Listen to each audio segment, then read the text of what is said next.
Hello बच्चों, आज हम लोग जहाँ पे कल उत्प्लावन सिद्धांत को छोड़े थे, आज उसी के आगे अपने वीडियो को कंटिन्यू कर रहे हैं। तो जरा ध्यान से देखिएगा, तीन फोर्स हैं जो काम करने वाले। एक तो होता है वस्तु का भार, जिसे हम W से दिखाते हैं, और दूसरा होता है उत्प्लावन बल, जिसे हम लोग F से दिखाते हैं। यदि वस्तु का भार उत्प्लावन बल से ग्रेटर हो, उच्च हो, तो ऐसी स्थिति में वस्तु पर कार्य करने वाला परिणामी बल, वस्तु पर कार्य करने वाला परिणामी बल नीचे की तरफ कार्य करता है। क्यों? क्योंकि वस्तु का भार उत्प्लावन बल जो ऊपर की तरफ फेंकता है उस बल से ज्यादा है, जिसकी वजह से वस्तु पर नीचे की तरफ कार्य ज्यादा होता है, और इसी कारण वस्तु क्या हो जाएगा? पानी में डूब जाएगा। इसी कारण वस्तु क्या होगा? पानी में डूब जाएगा। ना जी, समझ में आ रहा है? दूसरी बात बोल रहा है कि यदि F is greater than W, मतलब उत्प्लावन बल का मान उच्च हो इससे वस्तु के भार से, तब इस स्थिति में कार्य करने वाला परिणामी बल ऊपर की तरफ कार्य करेगा। कहाँ कार्य करेगा? ऊपर की तरफ, जिस कारण वस्तु जल में तैरेगी, लेकिन हाँ थोड़ी सी डूबी हुई भी रहेगी। समझ में आया? पूरी तरह से ये नहीं है कि तैरती एकदम सतह पर चलेगी, थोड़ी सी डूबी रहेगी। W जब बराबर हो किसके? F के। W मतलब वस्तु का भार, इसके बराबर हो जाए उत्प्लावन बल के जो ऊपर की तरफ कार्य कर रहा है, तो ऐसी स्थिति में वस्तु पर काम करने वाला परिणामी बल का मान शून्य होगा और वस्तु पूरी तरह से डूबी हुई तैरेगी। अर्थात वस्तु ऐसे तैरेगी जैसे ये पानी है और ये हमारी वस्तु है, ये हल्का सतह पर, ये सतह दिखता रहेगा पानी पर, वरना आग पूरी डूबी हुई दिखेगी। समझ में आया बच्चों? अगर आप लोगों ने टाइटैनिक मूवी देखी होगी तो उसमें देखिए जो कैप्टन है उसको बर्फ बहुत थोड़ा सा दिखा था, उसे लगा कि बहुत छोटा टुकड़ा है और मेरा टाइटैनिक उसको बर्फ को तोड़ देगा, लेकिन उसे पता ही नहीं था कितना वह डूबा हुआ तैर रहा था, बहुत भयंकर था।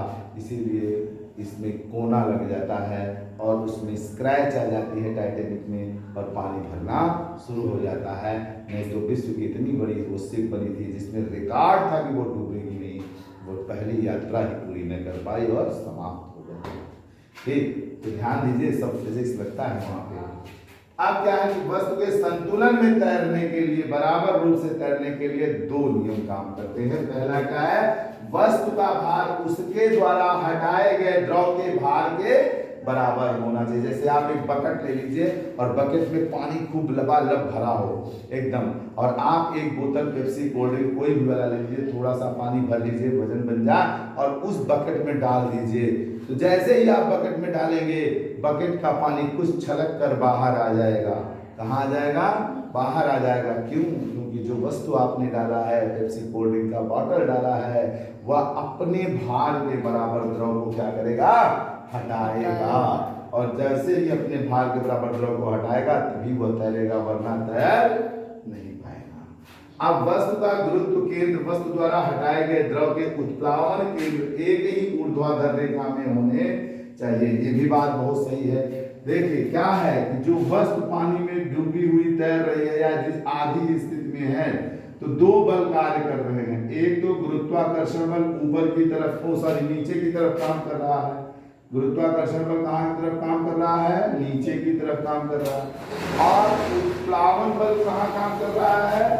ऊपर की तरफ काम कर रहा है। कहाँ कार्य कर रहा है? ऊपर की तरफ काम कर रहा है। तो दोनों बल एक दूसरे के ऊर्ध्वाधर ही तो हैं, क्षैतिज थोड़ी कार्य कर रहे हैं। तो जब ऊर्ध्वाधर रेखा में होने चाहिए तो वस्तु आपकी कैसी होगी? तैरेगी। वस्तु आपकी कैसी होगी? तैरेगी, क्योंकि दोनों बल एक नीचे की तरफ, एक अपवर्ड, एक डाउनवर्ड, सेम डायरेक्शन में हो गया। तो ऐसे स्थिति में वस्तु क्या करेगी? तैरेगी। अब आता है टॉपिक आपका उत्प्लावन बल को प्रभावित करने वाले कारक, फैक्टर्स व्हिच अफेक्ट द बायोगैसी। तो पहला है आपका, मतलब इसमें दो कारक कार्य करते हैं। पहला है तरल का घनत्व। जिस जल का घनत्व उच्च होगा, जिस जल का घन डेंसिटी ज्यादा होगी उस जल में तैरना आसान होगा। जैसा कि मैंने आपको बताया कि अगर आप समुद्र के जल में चले जाएं तैरने तो नदी के जल की तुलना में या तालाब के जल की तुलना में समुद्र के जल में आसानी से तैरा जा सकता है। उसमें थोड़ी सरलता महसूस करेंगे क्योंकि समुद्र के जल का घनत्व नदी के जल के घनत्व से उच्च होता है। तो जिस जल का घनत्व ज्यादा होगा वहां तैरना थोड़ा सा आसान होगा और जहां घनत्व कम होगा वहां तैरना थोड़ा सा मुश्किल होगा। इसीलिए आप लोग जान लीजिए, गांव की नदियों में तालाबों में तैरने वाले लड़के अगर एक बार समुद्र में उतर जाएंगे तो बड़ा अच्छे से तैरेंगे। हाँ, बस इतनी सी बात है, उनको एक बार डर लगता है कि इतना सा पानी है, बस और कुछ नहीं है। वह डर खत्म हुआ, तैरना बड़ा बढ़िया कर लेंगे।